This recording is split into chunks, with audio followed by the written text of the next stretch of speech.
Welcome into Season 2 of Top Shelf, presented by Enterprise. Big trips, sudden detours, or last-minute plans. Whatever it is, we're here for it. And the NHL is back, fellas, which means that we're back, joined as always by the same crew from last year, Kyle Cushman, John Matisz, and of course, Aidan Thakkar. And the way I wanted to start off this episode, our debut episode here for this NHL season, is to kind of set the scene for what went into this episode. Because probably a month ago or so, we started planning things out. We got the pre-production stuff. We got the set design. We got all of our big picture ideas for the whole season. A lot of stuff going into it. Week back or so, we start to get ideas for this episode. And we're like, okay, we're going to do some hot takes. We're going to do some season predictions, cover everything.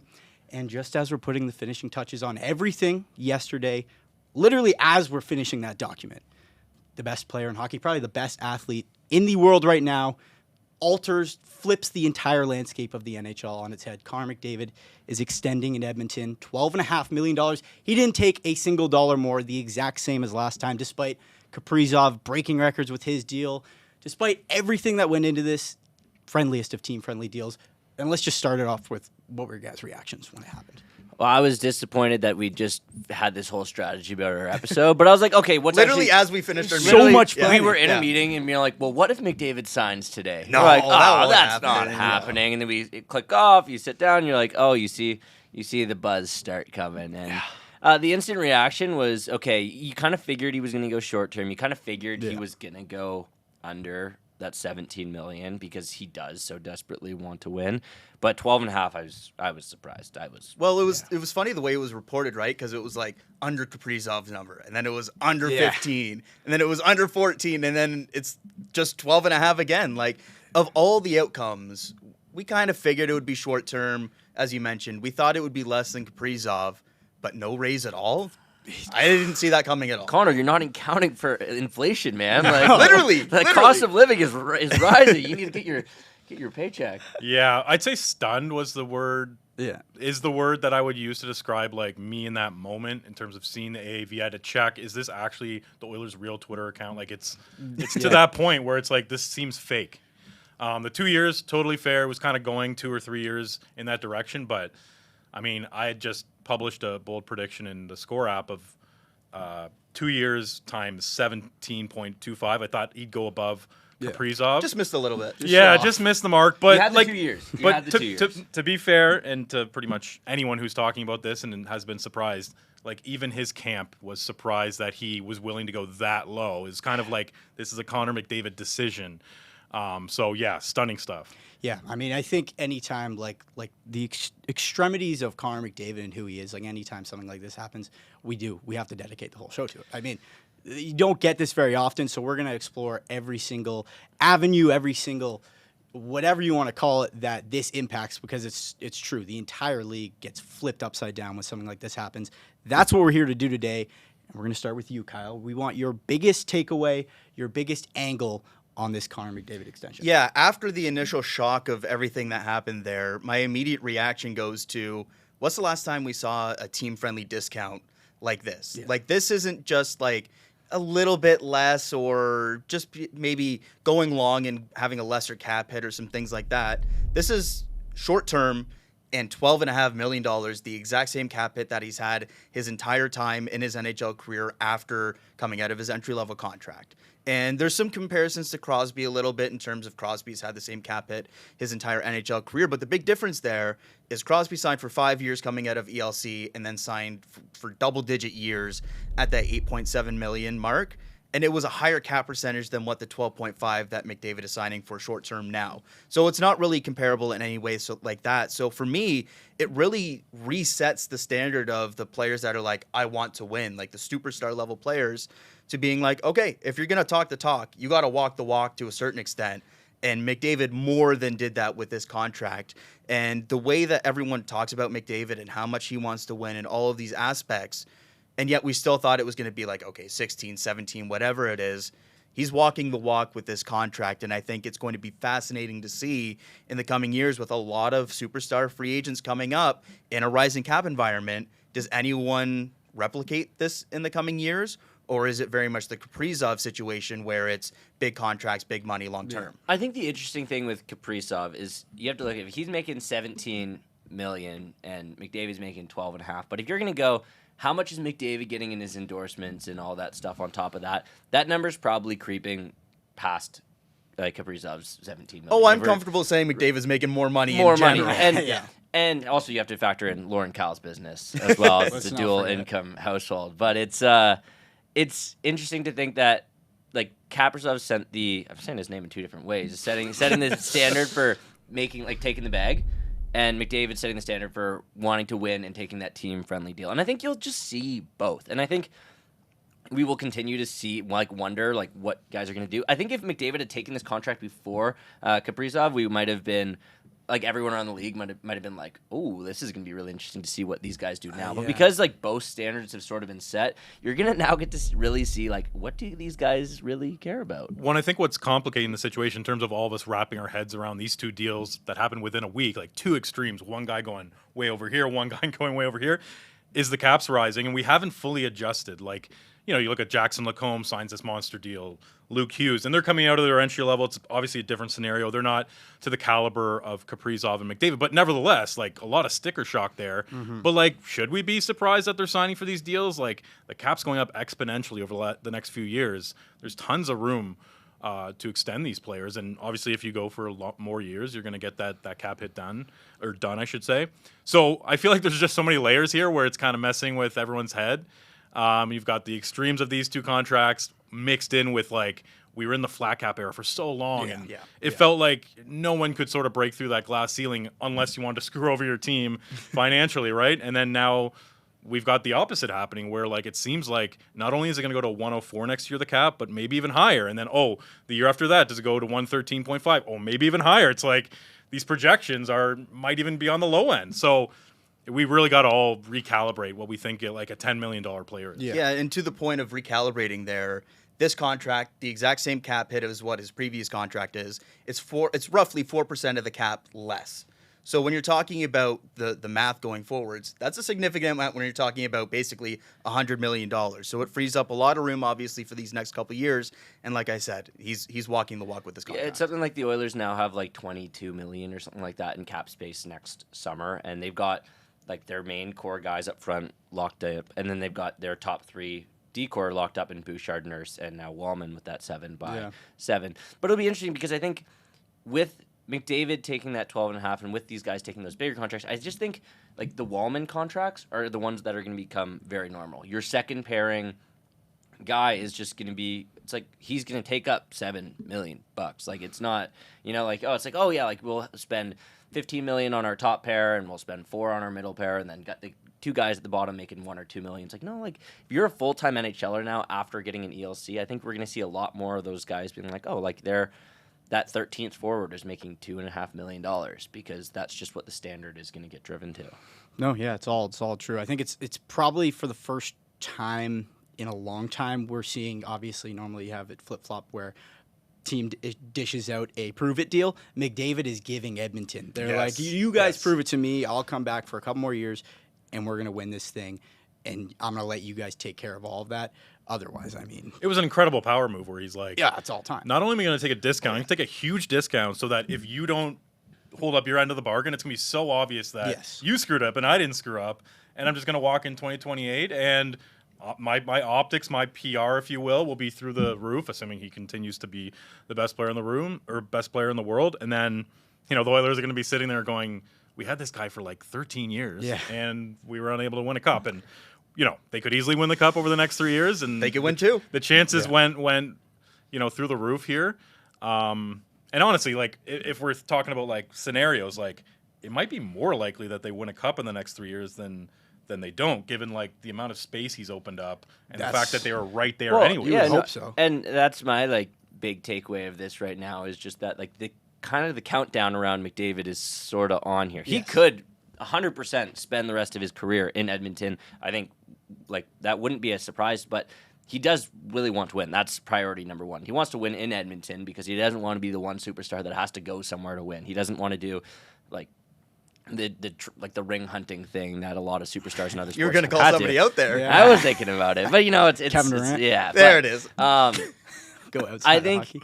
as a guy that roots for a different Alberta team, I would love to see 2 years from now this be in the same situation and we start seeing his name on the trade block, because I think that's also what this 2-year contract does at $12.5 million is, say he signs for 17.25 for $2 million for 2 years, sorry, and in 2 years the Oilers, let's say next year they lose in the second round to the Knights, and then and then following that their first round exit, and he's like, ooh, like this is messy, like maybe I don't want to be here.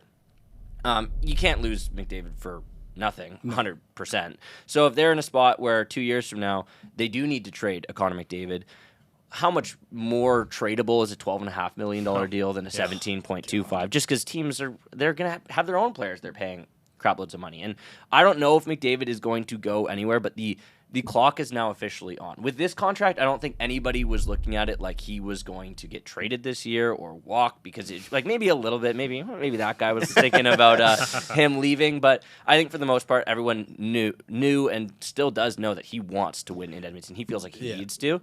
But I think with this contract now, it's the clock is ticking. I'm glad you mentioned the win in Edmonton part, because before it was like he wants to win and he's saying that he wants to win in Edmonton, but how much of it is the win versus the in Edmonton part? And clearly it's the win in Edmonton altogether. But you're right, where the 2-year deal, if success or if there's some stumbles or management can't put things together or whatever happens in these next 3 years, it almost does put an expiration date on all of this, where you've got 3 years to either prove it, continue the success, build for the future, whatever it may be. And I think that's the really interesting part now, because we were almost blindsided by this offseason where it wasn't almost automatic for whatever extension it was. Yeah. And we were kind of playing catch up a little bit going into the season if it was almost an expiration date. Now we know going 3 years into the future for that summer of 2028, where you've got 3 years, Edmonton, to either go back to Cup Finals, win, show success, build for the future, whatever it is that McDavid's looking for. We now know that date's right there. Get a goalie. Like they're going to have money to get a goalie and pay a goalie for the first time in his career. They better go. They have to. They have to. Yeah. And as the guy who's been said McDavid's out the door. First of all, I'm glad that it took us until this happened for us to do our first episode. Otherwise, I'd have some bad takes out there on the internet. But I think what this does is if he left like I thought he would have at the end of this season, or maybe he got traded, there's so much debate with his legacy. And I think this move, Edmonton, regardless of if they win or if they don't win and he gets out after the 3 years, no Edmonton fan can give him any flack. That's what I've taken away from this, is like he gave you one last chance. You guys still couldn't put it together. If he wants to go ring chase after 13 years in Edmonton, by all means, and nobody's going to give him any problems because he tried his hardest, and that's what this deal signifies. Oh, as a Calgary Flames fan, I would give him a hard time if he doesn't win. I would find a reason to scrutinize Oilers fans for that. And to be clear, like John mentioned, winning a cup in these next 3 seasons now, because it's the extension plus the season, odds are better than not they do. So. I don't see why this team isn't probably the number one contender right now in the NHL. It's a team that's been to 2 straight Cup Finals, has taken the Florida Panthers to deep. It was 2 Game 7s? Yeah. 7 and 6. So, yeah. And then Florida's missing Alexander Barkov this year, and even if he miraculously makes it back for the playoffs, it's like we're not talking about a full strength Barkov anyway. There's a lot of factors going the Oilers. So the Oilers, at this point, they should. You got to think that they probably should be the favorite to get it done this year, and I think so at this point. I think you could say, oh yeah, Dallas is good, but I mean Vegas is good, but I mean Edmonton's handled these teams in the playoffs. Also nobody has McDavid. No, nor Draisaitl. It's they got 2 unbelievable guys. They've got Bouchard. They've got Stuart Skinner, and hey, Connor Ingram's the savior. Yeah, you know what? It'll be really interesting if we get through a year or 2 here and they haven't won, and then we get to kind of do this whole thing again now. I can't wait. But I just can't imagine at this point them not getting one here in the next couple of seasons. No. So we've covered the team-friendly aspect of this. We've covered, what this means for the Oilers and the rest of the league. Basically, there's a 3-year gap now where there's a Stanley Cup going to Edmonton is what we're concluding here. The one thing we haven't covered that really opens everything up is the future landscape of free agency and signings and extensions. We know next year's class is loaded. And so a deal like this, what is that going to mean for all the UFAs next year, even the restricted free agents? What do you have on that, John? I mean, I would say the biggest takeaway, if you will, or biggest maybe influence this deal would have on the future is maybe the short-term aspect of it, where he goes 2 years, he sort of bets on himself, so to speak, and sees what happens. Could other superstars go that way? Because it's a bit of a unicorn deal, and he's a unicorn player, so you start going, is this even applicable to the rest of the market? Because he went so far away from market value, it almost becomes like something you can write off if you're an agent. Yeah. Like, for example, I asked an agent that doesn't work for McDavid's agency, but works for one of the big ones. I'm like, hey, what was like the discussion around this deal yesterday when it came down? He's like, we barely even talked about it because we just see it as it's like Crosby when he used to sign 8.7. Like, they're different. Yeah, they don't count in like the reality of the rest of the league. Anomaly. Yeah, anomaly is a great word to use. And so from the agents and players' perspective, they look at that and go, this is a one-off, this is an anomaly. From the GM's perspective, do they walk into the negotiating room, so to speak, and go, listen, like, you can be like Connor here. You can take a haircut a little bit, and maybe like they don't ask for the world, like, this big discount, but maybe there's sort of some wiggle room for GMs to sort of point in the direction of Edmonton and go, listen, especially if they win a cup. I mean, that opens the door to a lot of possibilities, like, hey, in terms of that. Hey, right? Can you work with us and take like 15? Yeah. Right. Well, think about it too. Like, if he'd signed an 8-year, $17.5 million deal, that would have set the bar for at least 5 or 6 years here. And because it did, that's when he signed his first deal at like 12.5. It set the bar until, was it McKinnon passed it? McKinnon did by 1,000 and then 100,000, sorry, and then Matthews and then Draisaitl. But it took a while to get there. It did. And I think if he'd done that, it would have set the table for it. And now I think it hasn't. I think Kaprizov is the setter here. So then when you get to a couple years down the line in 2028, Matthews, if he wants to get the bag and on a long-term deal, he can say, well, I am a better hockey player than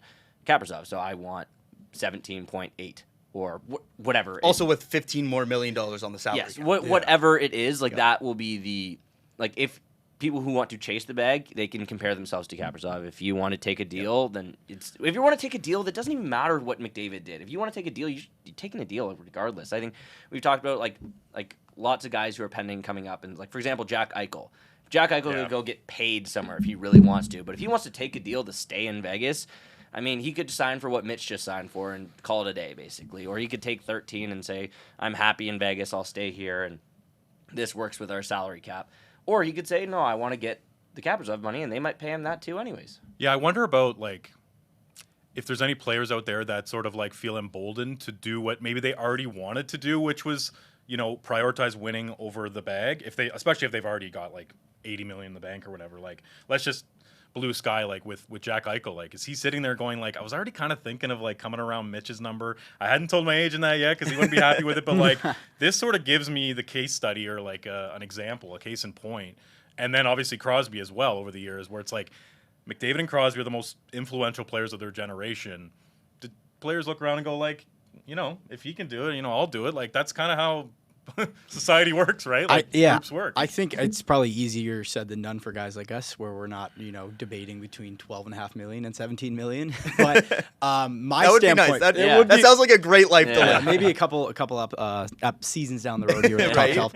But I almost think it's like a character defining kind of move, because you're going to see, like, Kaprizov did it beforehand, so nobody's going to care. But if Jack Eichel goes out and kind of sewers the Golden Knights and says, I want top dollar, you'll look at him, you're like, all right, well, that guy doesn't want to win anymore. Like, it's clear as day here. It frames the conversation. Exactly. Around the league. The best player like I said, the best athlete in the world right now in his respective sport can take that big of a pay cut. I think it's clear as day which guys will and won't want to do that. And that's like the interesting thing. When McKinnon got his big contract, he was the best contract in the league after he signed his one post ELC. And they won the cup, and he's like, okay, now I'm going to get paid. And it's to be fair, McKinnon was not McKinnon when he signed that contract. No, 100%. No, what I'm saying is I know what you mean, though. I know what you mean. He's like, oh, I won. Okay, now I want my deal. I want to certify. And maybe when this deal's up, he might end up taking the lesser deal. Who knows? But and then that's also what makes we're talking about what do players want. It makes that Matthews quote really interesting. Yeah. He's asked, what do you think about the McDavid deal? And he says, I think for him, it's 100% about winning. Yeah. And that's not to say that Matthews doesn't want to win, but Matthews has proven to go about his contracts in a very different way than McDavid has, right? He didn't sign long-term once. He signed a decent chunk deal, and then he signed another short-term deal. And midterm, like 3 to 6 years. He bucked the trend in his own way. He's playing the salary cap game where, like, he wants to see where the cap goes, but he also could have asked the Leafs for 16 mil if he wanted to, and Absolutely. they would have said, like, okay, I guess. Yeah, like, I guess we got to do that. The fascinating part of this for me is the guys who have the cup and the guys who don't have the cup. Yes.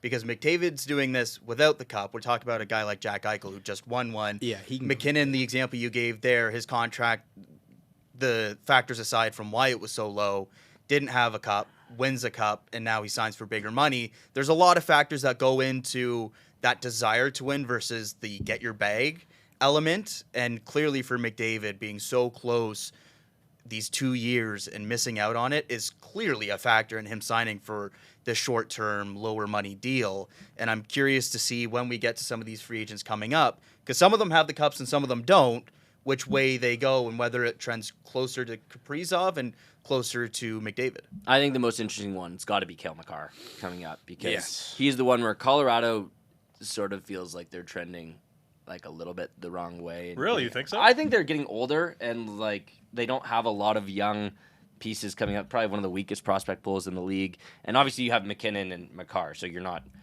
they're not going to be missing the playoffs. I'm not saying that, but he's in a spot where, like, okay, he's won.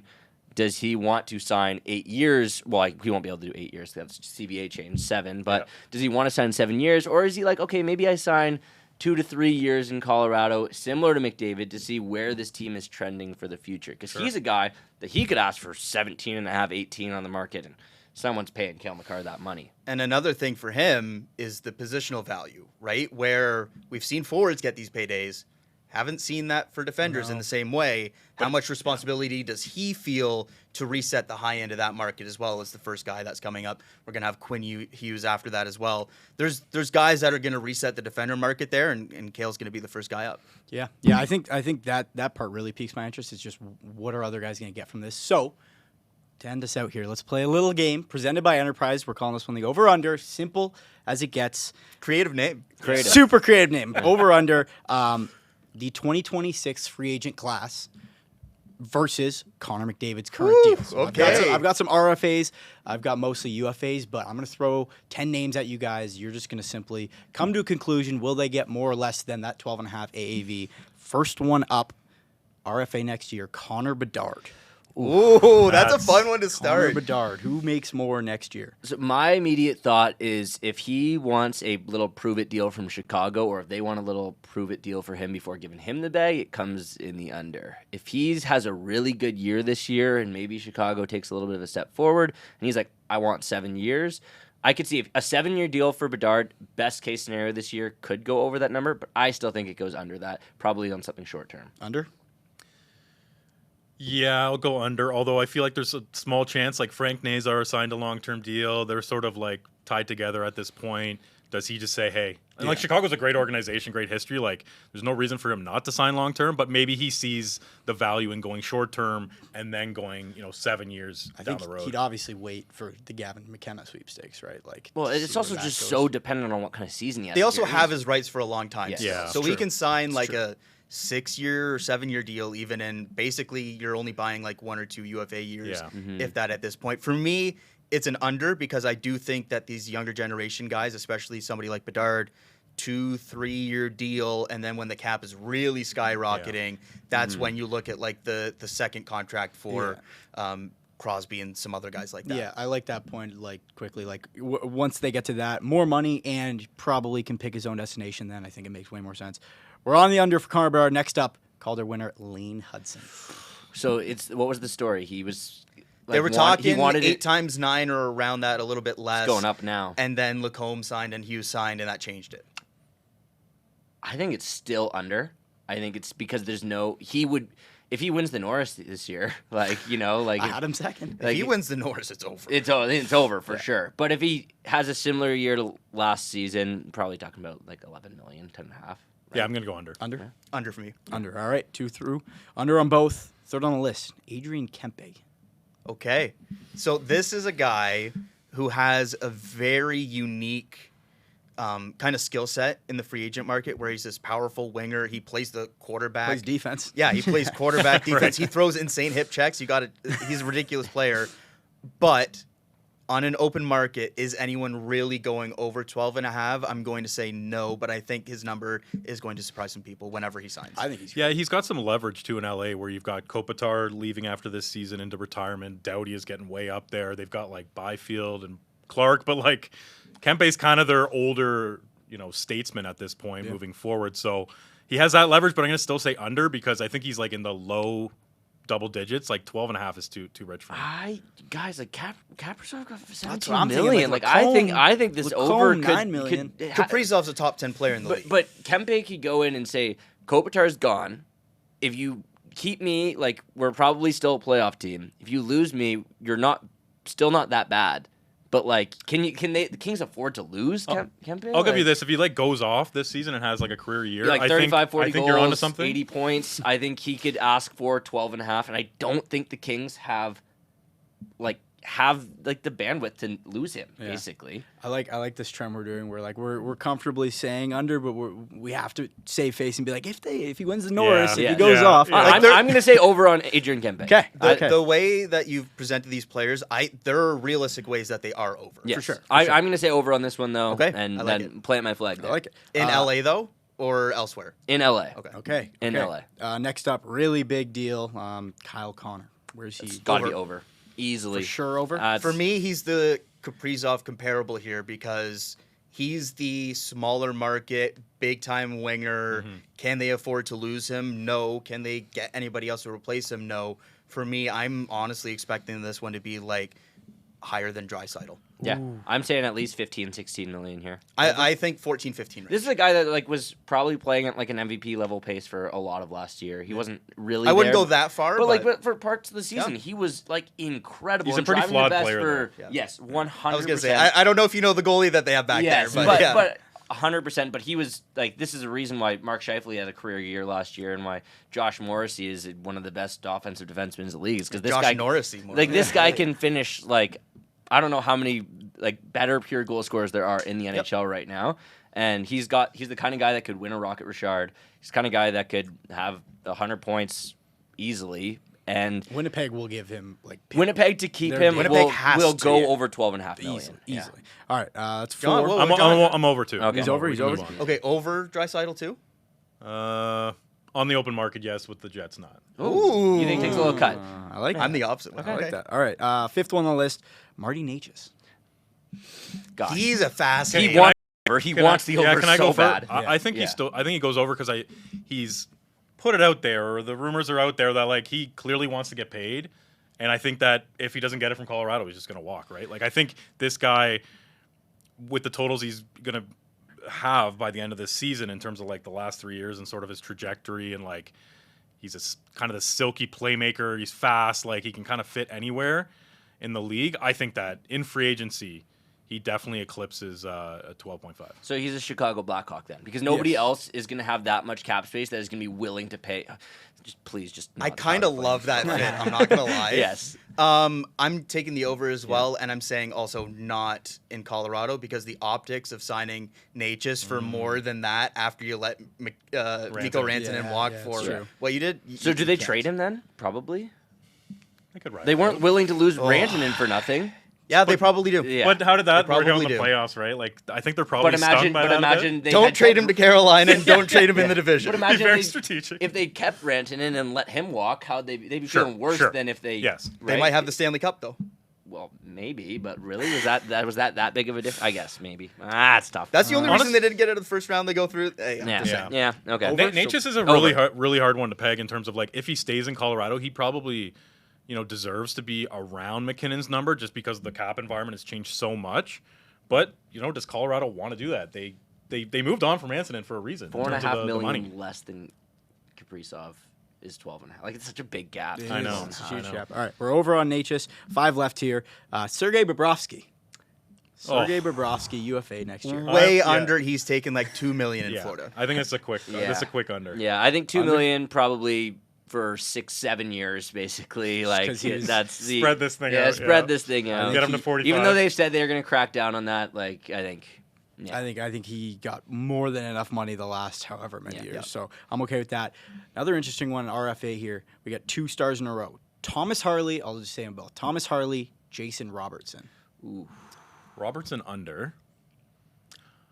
Harley probably under, but his ceiling is super Harley high. If to Nietzsche Robertson's wants a 12 and weird a half one. plus. Like, I think the one thing that plays into the favor of the under here is the Texas state Yes. tax thing. Yes. Is that these guys could easily take discounts and be making the Yes. equivalent of 13, 14 somewhere else. Yeah, so obviously on the same team, I think that the Stars are way more willing to go to bat, or not go to bat, but battle with Robertson than Harley. Like, I think Harley, they're like, not here's a blank check, but they're like, you are so integral to our blue line that basically a blank check. Whereas Robertson, I feel like they're not necessarily, like, they're obviously sold on him. Like, they love His the name player. were- his but name was I in think trade they could rumors move all on year. from him, Yeah, and it wouldn't be the end all of the world. summer. Yeah, especially with Ryan. Robertson over Harley under. Yeah, I think Robertson somewhere else over. Harley probably around that 12 and a half number, maybe on the under. I like it. All right, 2 left.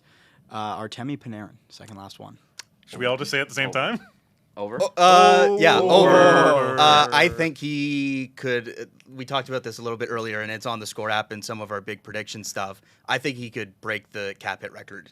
If he has another like almost 50 goal season, well over 120, like in that 120 point range, as like a 2-3 year option on a team that desperately needs a superstar, I could see somebody offering him 2 years, 35 million, something like that. So it's got to be a big market because that was his like thing. I don't think it has But to when if you're going that high. But when he went to New York, like that was part of it. That's a too. long-term contract. It was. That's true. But I mean, this is wherever he goes next. Like he's winding down. He's already what, like 32. It'll be signing 33? for age 34. Yeah. So I mean, like in LA makes sense potentially. Imagine Yeah. if they do let like Kempe go and. Kinda cooking. Ooh, kind Kinda of like cooking. that. Oh gosh, Panarin.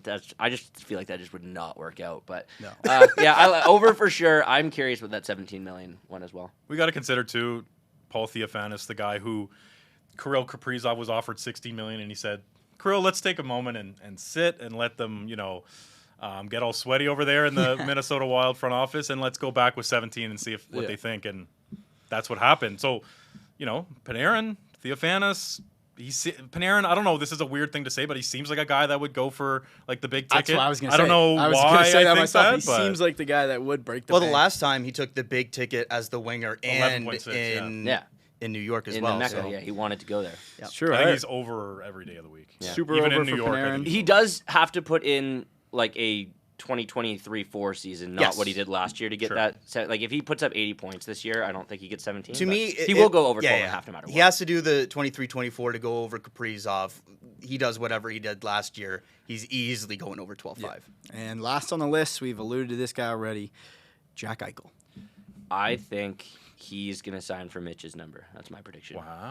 So under, I'm going to go over, but not like to some crazy degree. Like if we're assuming he's signing in Vegas, which seems likely, definitely if he goes free agency, he blows past 12.5. yeah.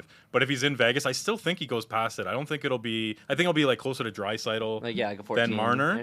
And I think that's fair. Like even though Marner's top 5 in points last year and everything, like Eichel's just kind of the breadwinner or the thoroughbred of that lineup. He's the at this center. point. Yeah, like he's just a stud. Over for me, only slightly, though. I think he gets 13. Okay. All right, there we go. That's the 10 names. Super excited to see, how everything's impacted. That's all the time we've got for today's show, though. So I'm glad we got to do this. This was a much-needed experiment to go through and just paint the entire landscape of hockey with a player. That's the best part about it is, like, the landscape of hockey has legitimately changed over the past week. Like the way we sometimes talk about the sport and whatever, there's some hyperbole at times. Yeah. Legitimately, the NHL 10 days ago is a completely different landscape. 100%. Yeah, absolutely. But so we're back. I'm super pumped to be back. We're going to be every Tuesdays just like last year. So if you're new, welcome in. If you're coming back, nice to have you back here.